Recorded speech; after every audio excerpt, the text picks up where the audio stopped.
ಹ್ಞೂ ಇನ್ನು ನೇತ್ರ ಬಂದಿಲ್ಲ. ಆಲ್ರೆಡಿ ಆಫೀಸಿಗೆ ಬರೋ ಟೈಮ್ ಕೂಡ ಮುಗಿದೋಗಿದೆ. ಹ್ಞೂ ಇವಳಿಗೆ ಇವತ್ತಿದೆ ಸರಿಯಾಗಿ ಪಾಠ ಕಲಿಸ್ತೀನಿ. ಕೃತಿ, ಹಾಂ ಹೇಳಿ ಸಾಗರ್.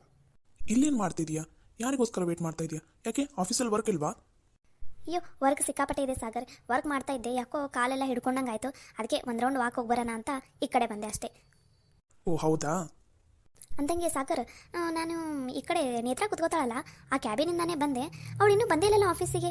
ಆಲ್ರೆಡಿ ಟೈಮ್ ಆಯ್ತಲ್ಲ, ಯಾಕೆ ಇನ್ನೂ ಬಂದಿಲ್ಲಲ್ಲ? 2-3 ಡೇಸ್ ಆಯಿತು ಅವಳು ಆಫೀಸಿಗೆ ಬಂದಿಲ್ಲ. ನೀನು ಕೇಳೋದೇ ಇಲ್ವಾ? ಏನು, ನೇತ್ರ ಇನ್ನೂ ಬಂದಿಲ್ವಾ? ಹಾಂ ಸಾಗರ್, ನೇತ್ರ ಇನ್ನೂ ಬಂದಿಲ್ಲ. ನೀ ಏನೂ ಅನ್ಕೊನಲ್ಲ ಅಂದರೆ ಒಂದು ಮಾತು. ಏನು ಹೇಳು ಕೃತಿ? ಅಲ್ಲ ಸಾಗರ್, ಆಫೀಸಿಗೆ ನಾವೇ ಬಾಸ್, ಅಂಥದ್ರಲ್ಲಿ ನಾವೇ ಕರೆಕ್ಟ್ ಟೈಮಿಗೆ ಬರ್ತೀವಿ. ಇವಳು ಇನ್ನೂ ಎಂಪ್ಲಾಯಿ. ಇವಳು ಇನ್ನೂ ಆದರೂ ಆಫೀಸಿಗೆ ಬಂದಿಲ್ಲ. 2-3 ಡೇಸ್ ಆಯಿತು ಆಫೀಸಿಗೆ ಬಂದಿಲ್ಲ. ಆಫೀಸಲ್ಲಿ ಸಿಕ್ಕಾಪಟ್ಟೆ ಕೆಲಸ ಇದೆ.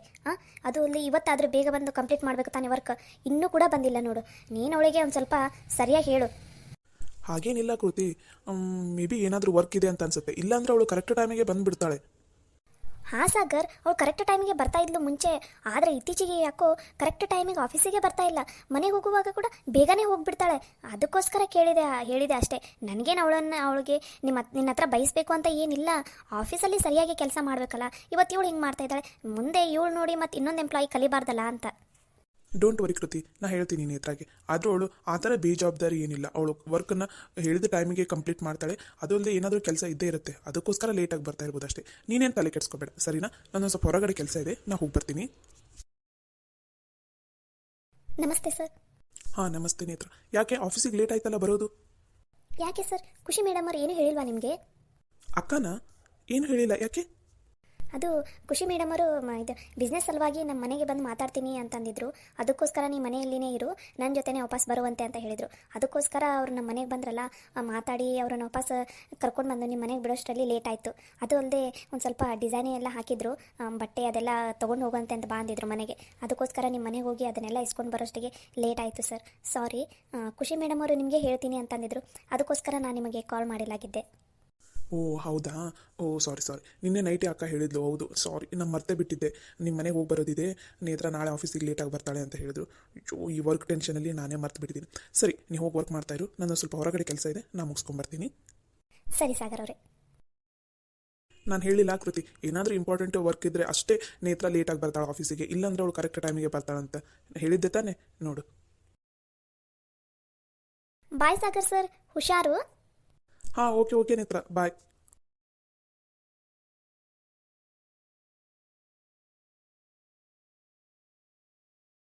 ಕೃತಿ ಮೇಡಮ್, ಜಾಸ್ತಿ ನುಲಿಬೇಡ. ಸಾಗರ್ ನಿನ್ನ ಪರವಾಗಿ ಮಾತಾಡಿದ ಅಂತ. ಅಯ್ಯೋ, ನಾನೇನು ನುಲಿತಾ ಇಲ್ಲಪ್ಪ. ಆದರೆ ನೀನು ಉರ್ಕೊಳ್ಳೋದನ್ನು ನೋಡೋದಕ್ಕೆ ನನಗಂತೂ ತುಂಬ ಖುಷಿ ಆಗ್ತಾ ಇದೆ. ಏನು, ನೇತ್ರ ಇವತ್ತು ಆಫೀಸಿಗೆ ಲೇಟಾಗಿ ಬರ್ತಾ ಇದ್ದಾಳೆ, ಏನಾದರೂ ಹೇಳಿ ಸಾಗರ್ ಮತ್ತು ನೇತ್ರ ಮಧ್ಯೆ ಜಗಳ ಹಚ್ಚಿ ಅವರಿಬ್ಬರು ದೂರ ಆಗಬೇಕು ಅಂತ ಪ್ಲ್ಯಾನ್ ಮಾಡ್ಕೊಂಡಿದ್ದೀಯಾ? ಕೃತಿ, ನಿಂಗೊಂದು ವಿಷಯ ಗೊತ್ತಾ? ನನಗೆ ಸಾಗರ್ ಮೇಲೆ ಭಾಳ ನಂಬಿಕೆ ಇದೆ. ಹಾಗೆ ಸಾಗರ್ಗೂ ನನ್ನ ಮೇಲೆ ತುಂಬ ನಂಬಿಕೆ ಇದೆ. ನೀನು ಏನೇ ಕಿಡಿ ಹಚ್ಚಿದ್ರೂ ಅದು ಯಾವುದೂ ವರ್ಕೌಟ್ ಆಗೋದಿಲ್ಲ. ಅದು ಎಷ್ಟು ನಂಬಿಕೆ ಇಟ್ಕೊಂಡಿದ್ದೀರಾ ಒಬ್ರಿಗೊಬ್ರು ಇಟ್ಕೊರಿ. ಒಂದಲ್ಲ ಒಂದಿನ ನಿಮ್ಮಿಬ್ಬರು ನಂಬಿಕೆನ ನಾನೇ ಹೊಡಿತೀನಿ. ಕೃತಿ, ಕನಸು ಕಾಣಬೇಕು, ಆದರೆ ಹಗಲು ಕನಸು ಕಾಣಬಾರ್ದಮ್ಮ. ಏಕೋಚಂದಲ್ಲ ಮಾತಾಡಬೇಡ ನೀನು. ನಾನು ಈ ಕಂಪ್ನಿ ಬಾಸ್ ಇದ್ದೀನಿ, ನನಗೆ ಮೇಡಮ್ ಅಂತಲೇ ಕರಿಬೇಕು ನೀನು. ನಿನಗೆ ಮೇಡಮ್ ಅಂತ ಕರಿಬೇಕಾ? ಈ ಕಂಪ್ನಿ ಬಾಸ್ ನೀನಲ್ಲ, ಸಾಗರ್ ಸರ್. ನಾನು ಅವ್ರಿಗಷ್ಟೇ ಸರ್ ಅಂತ ಕರೆಯೋದು, ನಿನಗೆ ಯಾಕೆ ಮೇಡಮ್ ಅಂತ ಕರಿಬೇಕು? ನೀನು ಈ ಹೊಲಸು ಬುದ್ಧಿಗೆ ಕೃತಿ ಅಂತ ಕರೆಯೋದೇ ಹೆಚ್ಚು, ಏನದರಲ್ಲಿ ಕೃತಿ ಮೇಡಮ್ ಅಂತ ಕರಿಬೇಕಾ ನಿನಗೆ?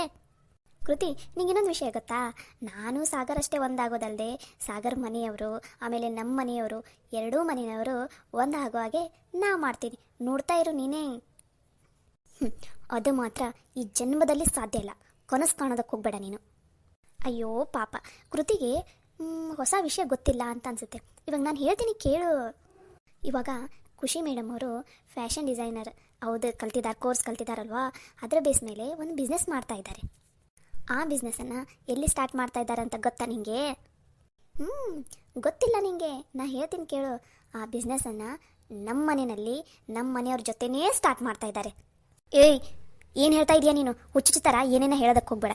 ನಿಮ್ಮ ಊರು ಅದು ದೊಡ್ಡ ಹಳ್ಳಿನಲ್ಲಿ ಬಿಸ್ನೆಸ್ ಸ್ಟಾರ್ಟ್ ಮಾಡೋದಕ್ಕಾಗತ್ತಾ? ಫುಲ್ ಇದನ್ನು ಯಾರಾದ್ರೂ ಮುಂದೆ ಹೋಗಿ ಹೇಳು, ನನ್ನ ಮುಂದೆ ಹೇಳೋದಕ್ಕೆ ಹೋಗ್ಬೇಡ. ಹಳ್ಳಿ ಅಂದರೆ ಏನು ಅಂದ್ಕೊಂಡಿದ್ಯಾ? ಯಾಕೆ ಹಳ್ಳಿನಲ್ಲಿ ಯಾವುದು ಬಿಸ್ನೆಸ್ಸೇ ಮಾಡೋದಿಲ್ವಾ? ಹಾಂ, ಡೌಟ್ ಇದ್ದರೆ ಹೋಗಿ ಖುಷಿ ಮೇಡಮ್ ಅವ್ರನ್ನ ಕೇಳು, ಗೊತ್ತಾಗುತ್ತೆ ನಿಮಗೆ. ಇನ್ನೊಂದು ಸಲ ಏನಾದ್ರು ಆಲ್ ಹಳ್ಳಿ ಗೊಡ್ಡ ಹಳ್ಳಿ ಅಂತ ಕರೆದ್ರೆ ತೆಗೆದು ಕಪ್ಪಾಳಕ್ಕೆ 2 ಏಟು ಬಿಗಿತೀನಿ ನೋಡು. ನೀನೇನು ಗೊಡ್ಡ ಹಳ್ಳಿ ಆಲ್ ಹಳ್ಳಿ ಅಂತ ಇದೆಯಲ್ಲ, ಅದೇ ಹಳ್ಳಿನಲ್ಲಿ ನಾವೇನು ಈಗ ಖುಷಿ ಮೇಡಮ್ ಅವ್ರ ಜೊತೆ ಬಿಸ್ನೆಸ್ ಮಾಡ್ತಾ ಇದೀವಲ್ಲ, ಅದನ್ನು ಎಷ್ಟು ಚೆನ್ನಾಗಿ ಬೆಳೆಸ್ತೀವಂತ ನೀನೇ ನೋಡ್ತಾ ಇರು. ಆ ಖುಷಿ ಅಕ್ಕಗಂತೂ ಬುದ್ಧಿ ಇಲ್ಲ, ಹೋಗಿ ಹೋಗಿ ನಿಮ್ಮ ಜೊತೆ ಸೇರಿ ಬಿಸ್ನೆಸ್ ಮಾಡ್ತಾ ಇದ್ದಾರೆ. ಇದು 2 ದಿನಕ್ಕೆ ಬಿದ್ದೋಗುತ್ತೆ, ಇದು ನನಗೆ ಗೊತ್ತಿಲ್ವಾ? ನಗು ನಗು, ನೀನು ಎಷ್ಟು ದಿನ ನಗ್ತೀಯಾ? ನಕ್ಕು ಬಿಡು, ನಿನಗೆ ಗೊತ್ತಾಗುತ್ತೆ. ಈ ಬಿಸ್ನೆಸ್ ಚೆನ್ನಾಗಿ ಆಗೋ ಹಾಗೆ ಮಾಡಲಿಲ್ಲ ನಾನು, ನನ್ನ ಹೆಸರು ನೇತ್ರಾನೇ ಅಲ್ಲ, ತಿಳ್ಕೊಂಬಿಡು. ಈ ಬಿಸ್ನೆಸ್ಸನ್ನು ಹಾಳಾಗೋಗೆ ಮಾಡಲಿಲ್ಲ ಅಂದರೆ ನನ್ನ ಹೆಸರು ಕೃತಿನೇ ಅಲ್ಲ, ನೀನು ನೆನ್ಪಿಟ್ಕೋ. ಕೃತಿ, ಇದಕ್ಕೂ ಮುಂಚೆ ನೀನೊಂದು ಚಾಲೆಂಜ್ ಮಾಡಿದ್ದೆ, ಪಾಪ ನಿನಗೆ ನೆನಪಿಲ್ಲ ಅಂತ ಅನಿಸುತ್ತೆ. ಮರವು ಜಾಸ್ತಿ ಆಗಿದೆ ನಿನಗೆ. ಸಾಗರು ನನ್ನ ಲವರು, ನನ್ನ ಸಾಗರ್ ಮಧ್ಯೆ ಯಾರೂ ಬರೋದಕ್ಕೆ ಸಾಧ್ಯ ಇಲ್ಲ. ತಾಕತ್ತಿದ್ರೆ ನೀ ಸಾಗರನ್ನು ನಿನ್ನ ಕಡೆ ಒಲಿಸ್ಕೊ ಅಂತ ನೀನು ನನಗೆ ಚಾಲೆಂಜ್ ಮಾಡಿದ್ದೆ, ನೆನಪಿದೆಯಾ? ಇವಾಗ ಆ ಚಾಲೆಂಜಲ್ಲಿ ನಾನು ಗೆದ್ದಿದ್ದೀನಿ. ಸಾಗರ್ ಇವಾಗ ನನ್ನವನು. ನಿನ್ನನ್ನು ಕಂಡ್ರೆ ಇಷ್ಟ ಆಗೋದಿಲ್ಲ ಸಾಗರ್ಗೆ. ಇಂಥ ಚಾಲೆಂಜಲ್ಲಿನೇ ಸೋಲಿಸಿದ್ದೀನಿ ನಾನು. ಇನ್ನು ಈ ಬಿಸ್ನೆಸ್ಸಲ್ಲಿ ನಿನ್ನನ್ನು ಸೋಲ್ಸೋದಕ್ಕಾಗೋದಿಲ್ವಾ? ಏಯ್, ಸಾಗರ್ ಯಾವತ್ತಿದ್ರೂ ನನ್ನವನ್ನೇ. ಸಾಗರ್ ಮದುವೆ ಆಗೋದು ನನ್ನನ್ನೇ, ಅದನ್ನು ಮಾತ್ರ ಯಾರ ಕೈಯಿಂದನೂ ತಪ್ಪಿಸೋದಕ್ಕಾಗೋದಿಲ್ಲ. ನೀನಿವಾಗ ಲವ್ ಮಾಡ್ತಾ ಇರ್ಬೋದು ಅಷ್ಟೇ, ಆದರೆ ನಿಮ್ಮಿಬ್ಬರ ಮಧ್ಯೆ ಹುಳಿ ಇವನು ಹಿಂಡಿ ನಿಮ್ಮಿಬ್ಬರನ್ನು ಬೇರೆ ಮಾಡ್ತೀನಿ ನಾನು. ಇನ್ನೂ ಆಸೆ ಇಟ್ಕೊಂಡಿದೀಯಾ? ಇಟ್ಕೋ, ಯಾರು ಬೇಡ ಅಂತಾರೆ? ಪಾಪ ಇನ್ನೂ ತುಂಬ ಆಸೆ ಇದೆ ಅನಿಸುತ್ತೆ ನಿನಗೆ. ಇಟ್ಕೋ. ನೀನು ಎಲ್ಲ ಆಸೆನೂ ಇಟ್ಕೊತ ಹೋಗ, ನಿನ್ನ ಎಲ್ಲ ಆಸೆಗೂ ನಾನೇ ತಣ್ಣೀರು ಹಚ್ಕೊತ ಬರ್ತೀನಿ. ಜಾಸ್ತಿ ನುಲಿಬೇಡ ನೀನು. ನಿನ್ನನ್ನು ಈ ಕಂಪ್ನಿಯಿಂದನೇ ಹೊರಗೆ ಹಾಕುವಾಗ ಮಾಡ್ತೀನಿ. ಕಂಪ್ನಿ ಎಲ್ಲ ಸಾಗರ್ ಲೈಫಲ್ಲಿ ನಿನ್ನ ಹೆಸರು ಎತ್ತಿದ್ರೇ ಅವನು ಮೈ ಉರ್ಕೋಬೇಕು, ಹಂಗೆ ಮಾಡ್ತೀನಿ, ನೋಡ್ತಾ ಇರು. ನಿನ್ನ ಜೊತೆ ಮಾತಾಡ್ತಾ ಇದ್ರೆ ಸುಮ್ಮನೆ ಟೈಮ್ ವೇಸ್ಟ್, ಬರೀ ಹೇಳೋದೇ ಆಯ್ತು ನಿಂದು. ತಾಕತ್ತಿದ್ರೆ ಮಾಡ್ಕೋ ಹೋಗೆ. ಇದನ್ನೆಲ್ಲ ಮಾಡೋಕ್ಕಿಂತ ಮುಂಚೆ ಮೊದಲು ಒಂದು ಹೆಣ್ಣಾಗಿರೋದನ್ನು ಕಲಿ. ಏಯ್, ಸಾಕು, ಬಾಯಿ ಮುಚ್ಚೆ, ಬರೀ ಒದರದೇ ಆಯ್ತು ನಿಂದು. ಇದು ಆಫೀಸು, ನಿಮ್ಮ ಮನೆ ಅಲ್ಲ ಬಾಯಿಗೆ ಬಂದಂಗೆ ಬೈಯೋದಕ್ಕೆ. ಹೋಗೋ ಇಲ್ಲಿಂದ. ಮಾತಾಡು, ಅದು ಎಷ್ಟು ಮಾತಾಡ್ತೀಯ ಮಾತಾಡು. ನಿನ್ನನ್ನು ಎಲ್ಲಿ ಹೇಗೆ ಬಗ್ಗಿಸ್ಬೇಕು ಅನ್ನೋದು ನನಗೆ ಚೆನ್ನಾಗಿ ಗೊತ್ತಿದೆ. ನಿನ್ನ ಜೊತೆ ಮಾತಾಡೋದು ಒಂದೇ, ಆ ಗೋಡೆ ಜೊತೆ ಮಾತಾಡೋದು ಒಂದೇ. ಈ ಜನ್ಮದಲ್ಲಿ ನೀನು ಉದ್ಧಾರ ಆಗಲ್ಲ, ಬೇರೆಯವರನ್ನು ಉದ್ಧಾರ ಆಗೋದಕ್ಕೆ ಬಿಡೋದಿಲ್ಲ. May come in uncle? Yes, come in. Uncle, 1-2 minutes ನಿಮ್ಮ ಹತ್ರ ಮಾತಾಡಬೇಕಾಗಿತ್ತು. ಫ್ರೀ ಇದ್ದೀರಾ? ಹಾಂ, ಹೇಳು ಕೃತಿ. ಅದು ಅಂಕಲ್, ನಮ್ಮದು ಇದು ಹೋಟೆಲ್ ಇದೆ ಅಲ್ಲ ನಿಮ್ಮದು, ಅಲ್ಲಿಗೆ ನೇತ್ರಾ ಅವ್ರ ಹೊಲದಿಂದ ತರಕಾರಿ ತರಿಸ್ಬೇಕಂತ ಅಂದ್ಕೊಂಡಿದ್ದೀರಂತಲ್ಲ? ಹಾಂ, ಹೌದಮ್ಮ ಕೃತಿ. ಫಾರ್ಮ್ ಹೌಸಲ್ಲಿ ಜಾಸ್ತಿ ತರಕಾರಿ ಎಲ್ಲ ಬೆಳೆಯೋದಕ್ಕೆ ಆಗ್ತಿಲ್ಲಲ್ಲ, ಅದಕ್ಕೋಸ್ಕರ ಇದು ನೇತ್ರ ಊರು ಸಮೀಪ ಆಗುತ್ತೆ. ಅದು ಅಲ್ಲದೆ ಅವರು ಕ್ವಾಂಟಿಟಿ ಎಲ್ಲ ಚೆನ್ನಾಗಿ ಕೊಡ್ತೀನಿ ಅಂತಲೇ ಅಂದಿದ್ದಾರೆ. ಅದಕ್ಕೋಸ್ಕರ ಇಲ್ಲೇ ತರಿಸೋಣ ಅಂತ ಅಂದ್ಕೊಂಡಿದ್ದೀವಿ. ಅಂಕಲ್, ನಂಗೆ ಯಾಕೋ ಅವ್ರನ್ನ ಅಷ್ಟು ನಂಬೋದು ಸರಿಯಲ್ಲ ಅಂತ ಅನಿಸುತ್ತೆ. ಅದಕ್ಕೋಸ್ಕರ ಅವ್ರ ಕಡೆಯಿಂದ ಬೇಡ ಅಂತ ಅನಿಸುತ್ತೆ. ನಂಗೊಬ್ಬರು ಪರಿಚಯದವ್ರು ಇದ್ದಾರೆ ಅಂಕಲ್, ಅವರು ತರಕಾರಿ ಎಲ್ಲ ಸಖತ್ತಾಗಿ ಬೆಳೀತಾರೆ. ಆಮೇಲೆ ನಿಮ್ಗೆ ಅಂದ್ಕೊಂಡಿರೋ ಹಂಗೆ ಕ್ವಾಂಟಿಟಿ ಎಲ್ಲನೂ ಚೆನ್ನಾಗಿ ಕೊಡ್ತಾರೆ ಅಂಕಲ್. ಅದಕ್ಕೋಸ್ಕರ ಇವ್ರದ್ದು ಕ್ಯಾನ್ಸಲ್ ಮಾಡಿಬಿಡ್ತೀರಾ ನೀವು? ಯಾಕಮ್ಮ ಕೃತಿ, ಏನಾಯಿತು? ನೇತ್ರ ಅವ್ರ ಫ್ಯಾಮಿಲಿಯವರೆಲ್ಲ ಬಂದಿದ್ರು, ನನ್ನ ಜೊತೆ ಮಾತಾಡಿದ್ರು. ಅವ್ರೇನೋ ಹಾಗೇನೋ ಇಲ್ಲ ಅಂತ ಅನಿಸುತ್ತೆ. ಚೆನ್ನಾಗಿ ಕೊಡ್ತಾರೆ ಅವರು.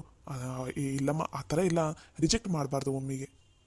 ಅಯ್ಯೋ ಅಂಕಲ್, ಹಾಗೆಲ್ಲ ಒಮ್ಮಿಗೆ ನಂಬಾರ್ದು. ನನಗೆ ಪರಿಚಯದವರು ನನ್ನ ಕ್ಲೋಸ್ ಫ್ರೆಂಡ್ಸಿಂದ ಇದೆ ಅಂಕಲ್ ಹೊಲ, ಅಲ್ಲಿಂದನೇ ತರಿಸೋಣ ಅಂಕಲ್. ಪ್ಲೀಸ್ ಅವ್ರದ್ದು ರಿಜೆಕ್ಟ್ ಮಾಡಿಬಿಡಿ ಅಂಕಲ್. ನಂಗೆ ಯಾಕೋ ಸರಿ ಅನ್ನಿಸ್ಲಿಲ್ಲ ಅವ್ರು ಅವತ್ತು ಇಲ್ಲಿಗೆ ಬಂದಿದ್ರಲ್ಲ, ಅವ್ರು ಮಾತಾಡೋದೆಲ್ಲ ನೋಡಿದರೆ ಅಷ್ಟು ಚಲೋ ಇಲ್ಲ ಮಂದಿ ಅಂತ ಅನ್ಸುತ್ತೆ ಅಂಕಲ್, ಅದಕ್ಕೋಸ್ಕರ.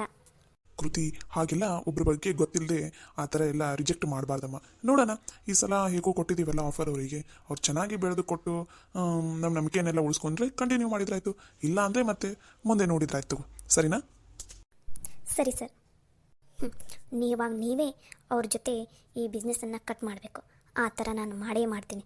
ಇವಾಗ ಸಣ್ಣ ಬೀಜನ ನಿಮ್ಮ ತಲೆಯಲ್ಲಿ ಬಿತ್ತಿದ್ದೀನಿ ಅನುಮಾನದ್ದು, ಅದು ದೊಡ್ಡ ಮರ ಆಗಿ ಅವರನ್ನು ನೀವು ಯಾವುದೇ ಕಾರಣಕ್ಕೂ ನಂಬಾರ್ದು.